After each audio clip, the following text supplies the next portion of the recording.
Ну, давайте заснимем сегодня ролик по газонокосилке Alco 322, которую не рекомендую к покупке, потому что разница в цене между 322 и 382 всего лишь составляет 500 гривен, а мощность в 300 ватт мы теряем здесь. Это меньшая сестра 382. Так, переворачиваем косилку. И что мы видим? Какой здесь... Кто так умудрился вот это из ножика для газонокосилки сделать пропеллер для этого лодочного мотора? Ну зачем так загинать? Это капец. Так, что тут? Жалоба на то, что нету привода. Вот так вот. Двигатель вроде бы работает, а привода нету. Сейчас, мне кажется, здесь будет что-то интересное. Сейчас снимем крышку, посмотрим сначала крышечку. Что здесь творится? Ну, что, в принципе, я думал, здесь какая-то жесть будет. Жести нету. Загрязнение минимальное. Состояние внешнего коллектора якоря нормальное. Так, что, снимаем ножик, снимаем всю эту платформу с электродвигателем. Да, кстати, можете присылать нам двигателя на ремонт, на замену подшипников через новую почту. Это все лечится. Ремонтно-пригодные данные двигателя. Связь со мной по вайберу. Отремонтировали. И уже исправный АТОшный двигатель. Вот так вот можете отключить, снять и отправить нам новой почтой. Заменим все подшипники и вперед. Так, ну а что у нас по данной модели? Раскрываем.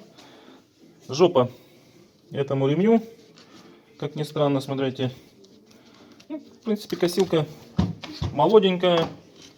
Якорь вращается легко. Опа, что это здесь? Смотрите.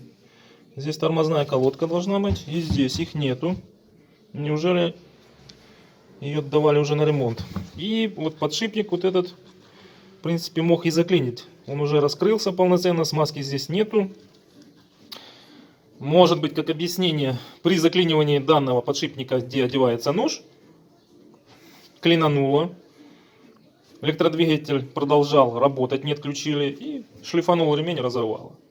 Ну, конечно, вот с ножиком, где этот ножик еще, это уникально. Это ж, ну, вот новый ножик, ну что ж вы вот это его так повредили? Да, печалька. Ну ничего, выровняем, попытаемся. Либо, знаете что, может быть, нож вот так вывернуло, заклинило и провернуло. И провернуло, порвало ремень. Ладно, меняем ремень, меняем вот этот подшипник и вперед. Собрали, осталось отрихтовать нож. А теперь по заточке ножа. Вот владелец заточил. Вот затачивать нужно вот эту часть только, где изогнуто. Все. Потому что вот это, здесь вы заточите, у вас будет оставаться. Если вы, конечно, контейнером не пользуетесь, можете точить здесь. Но если с контейнером, то у вас должно вот этот отрезок ножа срезать, а вот этот, что изогнут, он закидает в контейнер. А здесь владелец уже точил и вот здесь позатачивал. С тыла вот здесь. Зачем? Блин, он что думает? Облегчит жизнь косилки? Нет. Однозначно нет. Все, ставим, проверяем. Вот, объясняю на наглядном примере. Где у нас тут? Вот, режущая часть. Режет, а здесь вот уже как-то с возвышением находится часть, изогнута. И все, ее закидают вот сюда, в заднюю часть, где дальше идет трава в контейнер. Тестируем.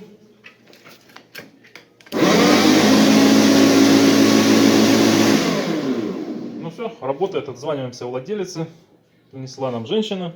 Посмотрим, спросим, почему так произошло, кто это так нож поковеркал. Все, кому было интересно, поставьте лайкос техническому каналу. Всем пока-пока.